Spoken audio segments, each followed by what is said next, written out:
Precisamos falar sobre currículos.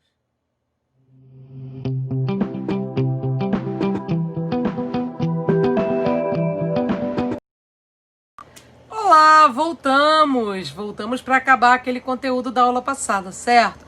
Então a gente acabou, discutindo sobre como nós precisamos formar leitores que compreendam que cada texto é uma negociação de sentidos, valores, ideologias, que todos os textos têm uma determinada visão de mundo que o autor está expressando através daquele texto. Seja poesia, seja crônica, seja notícia de jornal, seja um conto, seja uma lenda, é uma determinada maneira de olhar para o mundo, né? E eu também não posso, algumas pessoas querem fazer uma limpa, Vamos trabalhar só textos. Não posso, porque eu não formo sujeito crítico se eu não oferecer a ele um material passível de crítica, Então eu não posso simplesmente selecionar textos e oferecer ao meu aluno só aquilo que eu acho lindo, só aquilo que eu acho super correto, Não, porque ele não vai desenvolver criticidade assim. Então eu vou trabalhar com textos de autores que não vão dizer aquilo que eu concordo, mas eu quero saber qual é a interpretação do meu aluno. Eu quero saber o que ele pensa sobre aquilo que está sendo dito, Então, como é que eu vou desenvolver um sentido ético, um sentido crítico, se eu só leio a minha própria opinião, Isso não desenvolve sentido ético nem sentido crítico. Então eu preciso dessa diversidade na escola, E desse espaço para discussão, desse espaço para reflexão, tá certo? Bom, então é isso, eu vou continuar contando determinados contos de fada, mesmo sabendo que naquele conto de fadas o feminino está representado de uma maneira que não é o feminino que eu vivo, que não é o lugar que eu habito, que não é a forma como eu encaro o mundo, mas eu preciso continuar contando porque aquele é uma possibilidade e eu preciso discutir com o meu aluno essa possibilidade, certo? Então é isso, não faço censura prévia. Selecionar textos e livros para leitura integral de acordo com objetivos, interesses e projetos pessoais. Estudo, formação pessoal, entretenimento, pesquisa, trabalho. Eu preciso formar esse sujeito de uma forma que ele seja capaz de fazer a seleção daquilo que lhe interessa ler, daquilo que lhe interessa. Então, se eu restringo, se eu seleciono por ele, eu não desenvolvo essa autonomia. Então, eu preciso que esse aluno seja capaz de fazer as suas próprias escolhas, de ler textos integrais, de ler textos completos sobre aquilo que lhe interessa, tá certo? Envolver-se em práticas de leitura literária que possibilitem o desenvolvimento do senso estético para a fruição, valorizando a literatura e outras manifestações artísticas culturais, como forma de acesso às dimensões lúdicas de imaginário e encantamento, reconhecendo o potencial transformador e humanizador da experiência com a literatura.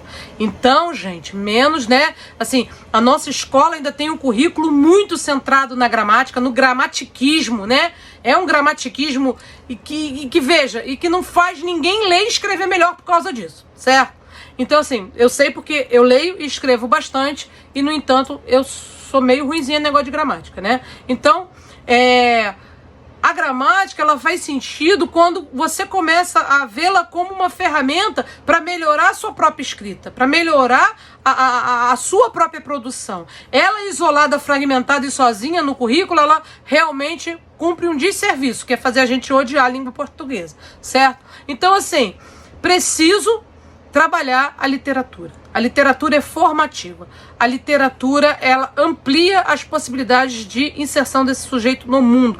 Ela amplia as experiências, não só as experiências lúdicas, não, as experiências cognitivas, porque a literatura me permite viver outras experiências em outros tempos e espaços, coisa, que realmente só essas narrativas, a gente tem os filmes, mas a literatura me permite trabalhar isso do meu ponto de vista imaginativo, Então ela tem uma construção que é minha, uma produção que é minha, Uma interação, um dialogismo com o autor que é só meu.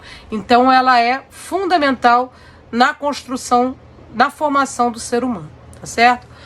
Mobilizar práticas da cultura digital, lá vamos nós.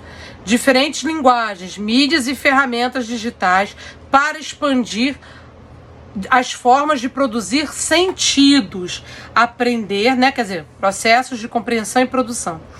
aprender e refletir sobre o mundo e realizar diferentes projetos autorais, né? Eu acho que esse é um grande desafio para o século XXI, e a gente não pode esquecer que nós estamos formando sujeitos no século XXI. Essas crianças já são digitais há muito tempo. E a escola parece que ignora isso, né? Quer dizer, não é só a escola, as redes, né? Quando o prefeito não dá um laboratório de informática decente para o professor trabalhar, não coloca profissionais da informática dentro da escola produzindo projetos junto com os professores, não investe em formação digital para os seus professores, parece que eles estão ignorando que nós já estamos 2 décadas no século XXI e que a informática, o mundo digital já está aí, ó, há muito tempo, né? E nós vimos na pandemia como nós somos frágeis, como nós estamos atrasados, como nós somos limitados, como nós somos ignorantes no uso da tecnologia. Não é isso? Então, que fique a lição. Vamos ver daqui para frente o que a gente vai conseguir produzir com isso, né? Ou, né, pode ser que depois passe e a gente volte lá para o nosso velho beabá faz bar, né? Bom, ensino fundamental, anos iniciais. Eixos, né? Então, a gente vai trabalhar com alguns eixos, tá certo? Isso também tá lá na BNCC, achei interessante da gente trazer para conversar sobre a base, tá?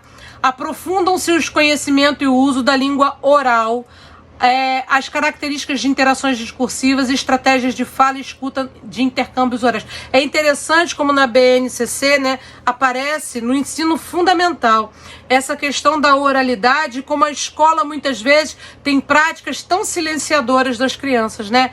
Como a gente não deixa a criança falar, a gente não deixa a criança se expressar, a gente não convida a criança, na verdade, a essa produção oral, né? A essa produção do dar a sua opinião, construir seu texto oral, né? Falar sobre o que está pensando, sobre o que está sentindo. Então, veja, e é um eixo, tá ali nos anos iniciais, eu não estou falando mais de educação infantil, estou falando de anos iniciais, é um eixo, trabalhar a oralidade, né? Criar espaços para que essa criança fale, produza-se, né, oralmente, negocie, aprenda a argumentar, né? É um trabalho de ensino fundamental. Eixo, análise linguística e semiótica, tá ali o quadrinho no cantinho, deve estar aqui em cima da minha cabeça, né? Semiótica é a construção, é o estudo da construção de significado. Eu boto, porque eu me embolo com essas palavrinhas, né? Da língua, eu me embolo com essas palavras. Então eu já boto aí pra gente saber do que a gente tá falando, né? Essas palavras vão aparecendo. Aliás, isso é uma outra dica de estudo, né? Hoje a gente tem o Google, né? Qualquer coisa você vai lá e pesca. Então, quando aparecerem palavras, termos que a gente não conhece, né, no texto da lei, no texto teórico, vai lá, pesquisa, né, se apropria dessa palavra. Então, semiótica, eixo, análise linguística e semiótica. Mas se eu não sei o que significa, como é que eu vou trabalhar, gente? Né? Então, primeiro eu tenho que saber o que significa. Então, é o estudo da construção de significado, o estudo do processo do signo e da significado da comunicação. Então, construção do significado da palavra, tá certo? Sistematiza-se a alfabetização, particularmente nos 2 primeiros anos. Tá sublinhado de novo, porque eu sou chata, então eu tô sublinhando novamente. E desenvolve-se ao longo dos 3 anos seguintes, ano 3, ano 4, ano 5, né? A observação das regularidades e análise do funcionamento da língua e de outras linguagens e seus efeitos e discursos. Então é isso, a língua é um pensar sobre como essa língua é constituída, como é que ela vai se fazendo, se refazendo, né? Como é que as palavras vão ganhando sentido e significado, né? Dependendo da sua situação de uso. Então o eixo tá ali, é a análise. Não é dar, não é transferir, é analisar, é pensar. É um processo de reflexão, tá certo? Eixo, leitura e escuta. Amplia-se o letramento. Vê lá na aula de alfabetização o conceito de letramento. Usos sociais, né? Práticas sociais da leitura e da escrita. Por meio da progressiva incorporação de estratégias de leitura em textos de nível de complexidade crescente. Então, na verdade, a gente tem que ir propondo textos cada vez mais complexos, tá certo? Agora, como eu já disse, não é sair do simples para o complexo, é sair do complexo para o mais complexo, tá ok? Não existe simplicidade num texto que diz a mola tá na mala, a mala é da macaca. Isso não é texto. Não é um texto simples, ele simplesmente não é texto, né? A babá da bife é o bebê, o boi baba, isso não é texto, tá certo? Então, a menina é bonita, não é texto, tá? Eu preciso trabalhar texto, eu preciso trabalhar com a língua como ela é, né? Dentro da sua beleza e complexidade, e não trabalhar com a desculpa pedagógica de simplificar aquilo para dar para o meu aluno, porque eu não simplifico, né? Eu não tô na escola para formar gente simplória, eu tô na escola para formar gente mais, né? Gente cada vez mais complexa, que consiga fazer análise e reflexões cada vez mais complexas. Eu não faço isso lendo textos simplórios, textos bobos, textos que não são textos, tá certo? Então a gente vai partir de textos complexos, porque existem textos que são textos. A literatura infantil, né, para criança de 5, 6 anos, ela é... Nossa, assiste lá no Baú de Histórias, né? Nós temos textos maravilhosos. As editoras fazem um trabalho belíssimo, textos né? Textos multissemióticos, né? Porque tem desenho, tem várias coisas. Então, por favor, gente, por favor, né? Trabalhem com a literatura, tá? E aí vem essa questão da escuta e essa ampliação desse letramento, né? Lendo textos cada vez mais complexos, tá certo? Eixo produção de textos, pela progressiva incorporação de estratégias e produção de textos de diferentes gêneros textuais, como a gente viu lá, né? Existe aí uma profusão. Hoje a gente tem várias formas de produção de texto. E a escola não pode ignorar nenhuma delas, né? Todas elas fazem parte do processo de educação das crianças do século XXI, tá? Processo de alfabetização, só pra gente poder, né? Embora, desde que nasce na educação infantil, a criança esteja cercada e participe de diferentes práticas letradas, né?